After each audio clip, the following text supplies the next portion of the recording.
It's that time of year again, migration season. And while it's an absolutely beautiful thing to see, it also brings this kind of hidden danger right to our doorsteps, to our windows. So today, we're going to break down how you can make your home a safe haven for birds on their incredible journey. Ugh, this quote, it just gets you, doesn't it? It's a sound that once you've heard it, you can't unhear it. That horrible thud. You rush to the window and your heart just sinks. It's a moment that turns a peaceful morning into something awful. And believe me, it happens way too often. And that one single thud is part of a problem that is just staggering. The estimates are almost hard to believe. Up to 1 billion birds die from hitting windows in North America every single year. And here's the kicker. That's not mostly from big city skyscrapers. The number one cause is residential homes. Our homes. So why? Why is this happening on such a massive scale? Well, it all comes down to a really simple and tragic misunderstanding of what a window actually is. Here's the core of the problem. It's all about perception. We see glass, we see a solid barrier. A bird doesn't see the glass at all.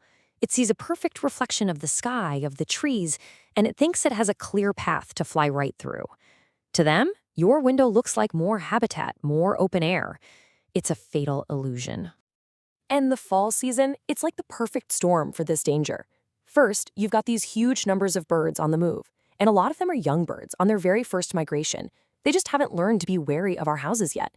Then you add in that low, bright autumn sun, which creates these perfect, crystal clear reflections, turning our homes into a minefield of invisible obstacles. Okay, so it sounds like a massive kind of depressing problem, right? But here's the amazing part.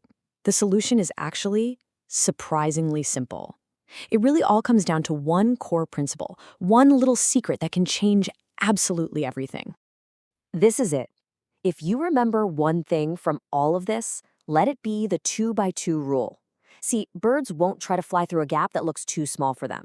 So by putting markers no more than 2 inches apart, up and down and side to side, you create a pattern they finally recognize as a solid wall. This one simple rule is the key to it all. And listen up, because this detail is absolutely critical. The markers have to be on the outside of the glass. Why? Well, if you put them on the inside, the deadly reflection is still on the outside surface. The bird still sees the sky. The markers have to be on the exterior to break up that illusion. Okay, so now you know the golden rule. Let's get into some real-world solutions. And the good news is you don't have to spend a ton of money or time to make a huge difference, like starting today. These are some fantastic, super accessible options. You could use simple white tape to make vertical stripes. Or, and this is a great one for kids, grab some non-toxic tempera paint, which washes right off, and make a cool pattern of dots. Even stickers will work, but you gotta remember the rule. Apply them densely, following that 2x2 spacing. And this brings us to a really common myth we need to bust right now. We've all seen them, right? That single sticker of a hawk silhouette? Yeah. Unfortunately, it doesn't really work. A bird doesn't see a predator. It just sees a small obstacle and flies right around it. The secret isn't the shape, it's the density of the pattern that signals, hey, solid surface here. Now, if DIY isn't your thing, or you're looking for something a bit more polished, there are some really great products out there made just for this. Feather-friendly dots are these little exterior markers you can barely even see from the inside. Bird savers are these super simple but really effective curtains made of paracord. And there's also special bird tape designed to be weatherproof and easy for birds to see. All right, ready to level up? For those of you who have really large windows or just a few panes that seem to be especially problematic, let's look at the heavy hitters, the maximum protection solutions. This is your heavy-duty toolkit. And, one of the best solutions is something most of us already have, a standard insect screen. It completely gets rid of the reflection and provides a soft cushion just in case.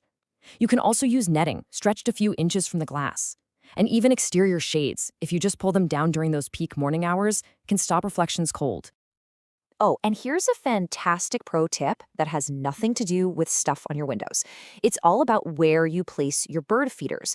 The rule of thumb is either really, really close to the window, like within 3 feet, so birds can't build up any speed, or pretty far away, more than 30 feet, so they aren't likely to fly toward the window if they get spooked.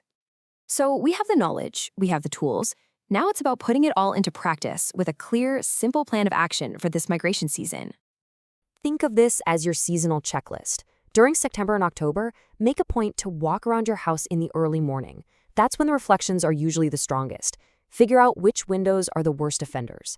And throughout the season, just make it a habit to check underneath your windows when you're outside. And if you do find a stunned bird, it is so important to know what to do. First, stay calm. Gently put it in a small cardboard box with some air holes, and then put that box in a quiet, dark place, away from any pets. And this is key. Don't try to give it food or water. A lot of the time, they just need some quiet time to recover from the concussion. About half of them will be ready to fly off in an hour or so. All of these small steps, they really add up to a massive impact. This isn't just about saving one bird at one window, it's about collectively changing the landscape for millions of migrating animals. So let's just do a quick recap.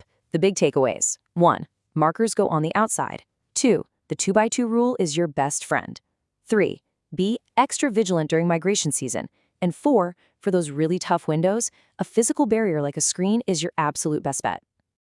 And here it is, the proof that this stuff works.